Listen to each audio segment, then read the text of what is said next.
Hello. Hello. Hello. Hello.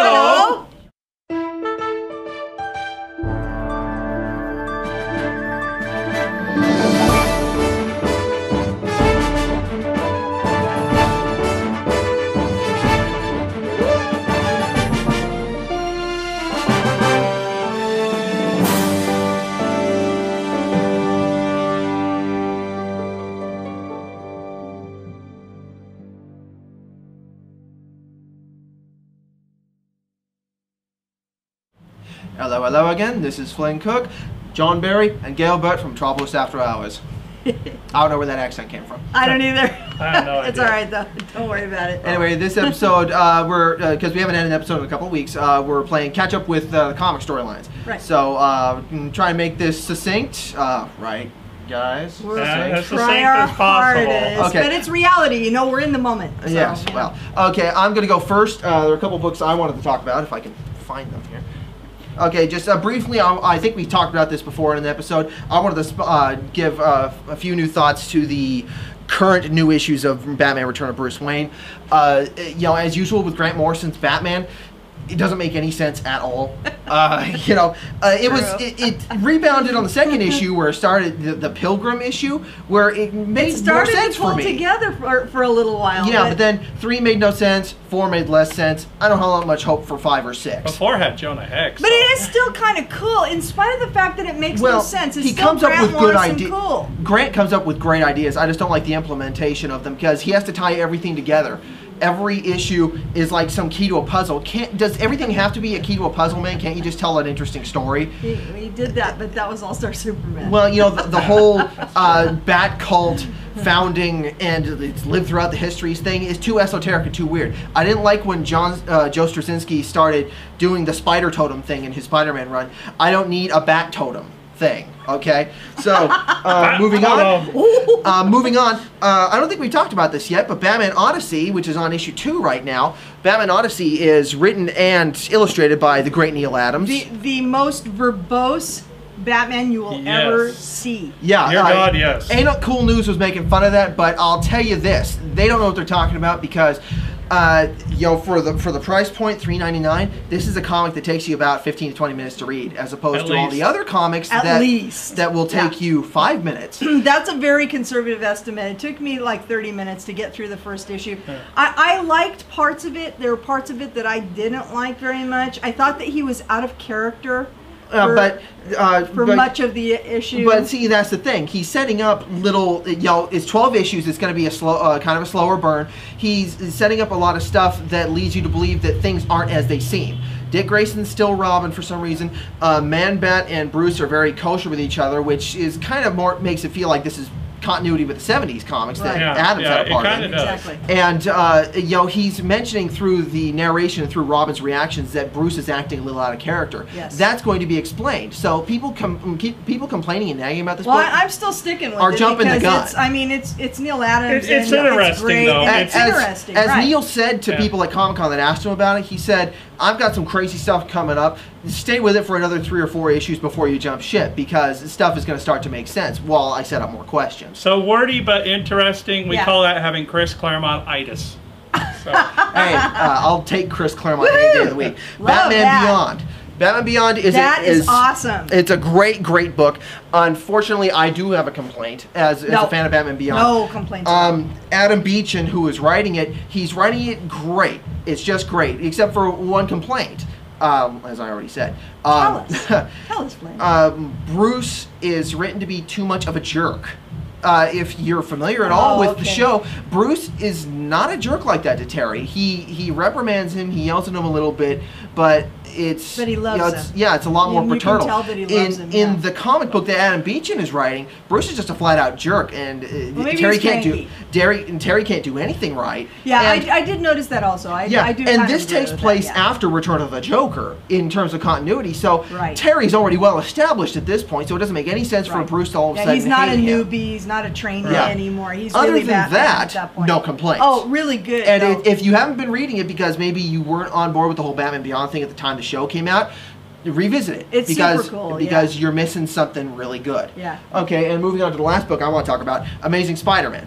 Now, this is a storyline. We'll disagree. Yeah, this is the storyline, One Moment in Time. And trust me, I never thought I'd be recommending a Spider-Man book ever again.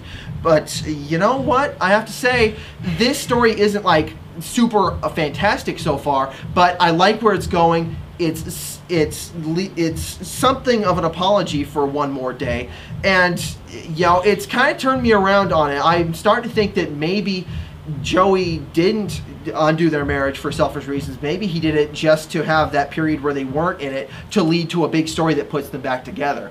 That's what it's looking like. And you know, I'm not going to lie and say that this is the best Spider-Man story we've had in years, because the Spider-Man comics have, in my opinion, kind of sucked ever since before the Clone Saga in the 90s. But this is a good story in comparison to the others, and especially you should definitely read it for where it could possibly lead. Well, I agree with that. I like where it could possibly go. I did not like it at all. And the reason why is, once again, out of character. Peter Parker, way out of character. That's the Mary entire Jane, problem. Way out of character. You have to, this story is addressing it. You have to address it before you can get back to Okay, but to here's my biggest problem with the whole issue. Okay, let's just talk. Okay, I'm going to give a spoiler alert right now. So if you haven't read it yet, don't listen. Go la la la la la. Don't listen. Okay, my worst problem with it is, apparently, you know, Spider-Man's getting his ass kicked by, you know, whatever. A random crook. Yeah, crook it is. And they're supposed to be getting married, and Mary Jane is standing there and she's waiting at the altar, and Peter doesn't show up. And instead of going, gee, Peter, are you okay? Does she use her cell phone? Does she call him? Does she go to payphone? Does she call him? Does she think to herself when he doesn't answer his phone, gee, I'm going to go to his apartment and check up on him and see if he's okay? Yeah. Instead, she goes, that pardon me, that jerk. And then she bleep that. What? And then she takes off and goes off with Flash. And yeah, Flash Thompson. I'm just like, what the are you talking about? I have to agree. That's a problem I've had. But I've had that complaint with Mary Jane ever since they got married. Ever since Todd McFarlane got on the book, and who was writing the book at that time? I forget. He created the symbiote. David Michelinie. Yes. Ever since David Michelinie started writing Mary Jane, they've turned her into a female dog that is always, you know, arguing with Peter. Oh, I can't handle your life as Spider-Man anymore. That's not the Mary Jane that I was okay with him marrying. Yeah, you know, at this point, you know, I've always been a Gwen Stacy guy. I always, to this day, and I wasn't even alive when it happened. I'm like, why did they kill Gwen Stacy? You know, but you know, Gwen would have never been like this. And you know, it's like, because MJ's a model and actress, the writers take this opportunity to make her a diva. Right. But MJ, before you know, around the time that they got married, was nothing like that. She was a nicer, much more forgiving person. I mean, she grew out of that immaturity as soon as she started to decide that she wanted to marry Peter. I mean, it was right after Gwen died, and you know, MJ became a lot more mature. Right. But so you know, it's not great, but it could lead to better things. Right. So, moving on. Okay, moving on. So what do you got for us, I'm John? going to jump in real quick and hopefully make this short, because I've got a meeting with the Evil League of Evil tonight. Bad Horse, Dr. Horrible. Okay.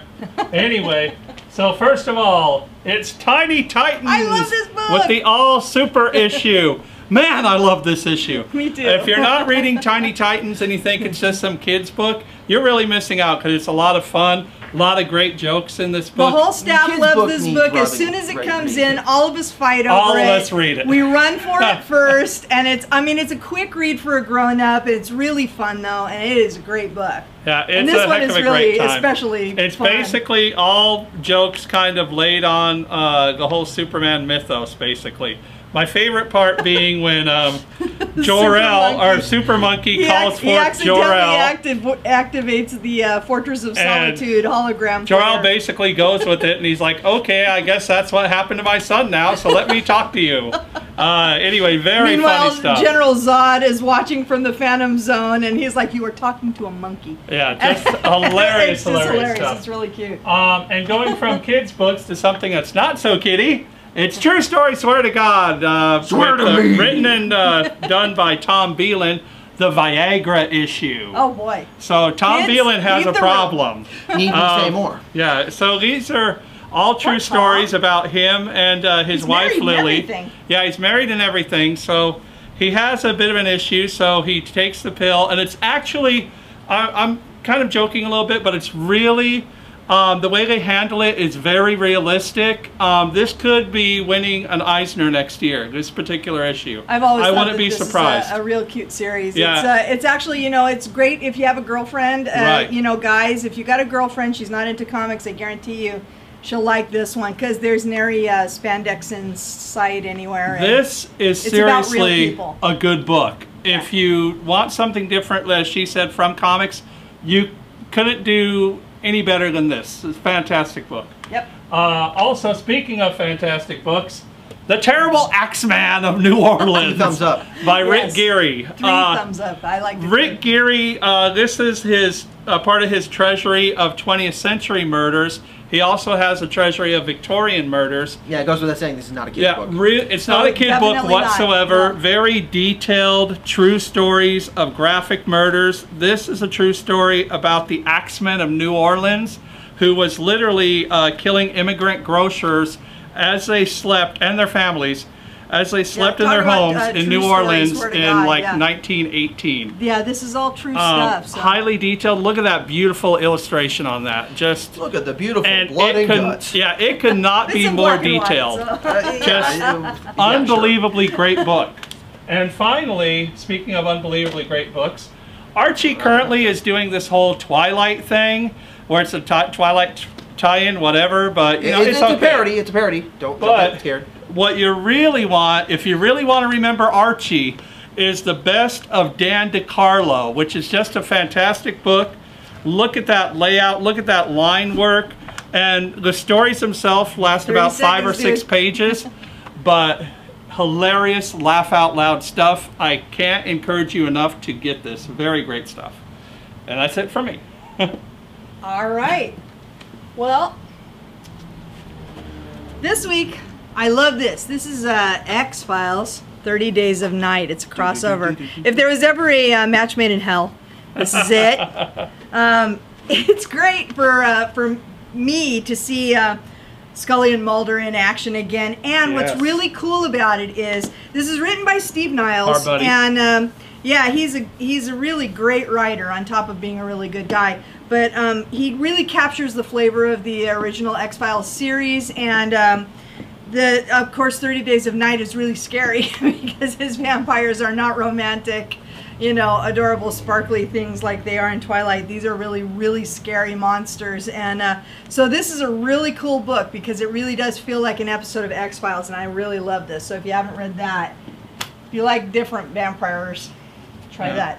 Okay, this is my sad lament. Okay, Judd Winnick is killing this book. I gotta agree with her. What is wrong with him? I It's like agree. he's known for Barry Was Ween, good. which is so funny and cute and hilarious and everything. And now he comes on to Power Go, probably one of the cutest, funniest books that's come out in the last 10 years, and he kills it. He's got no sense of humor whatsoever, and now all of a sudden it's just a Hulk versus the days of Supergirl Jimmy story. Palmiotti and Amanda Connor doing that are I was going sadly to talk missed. about this, but unfortunately, Flynn already beat me to it.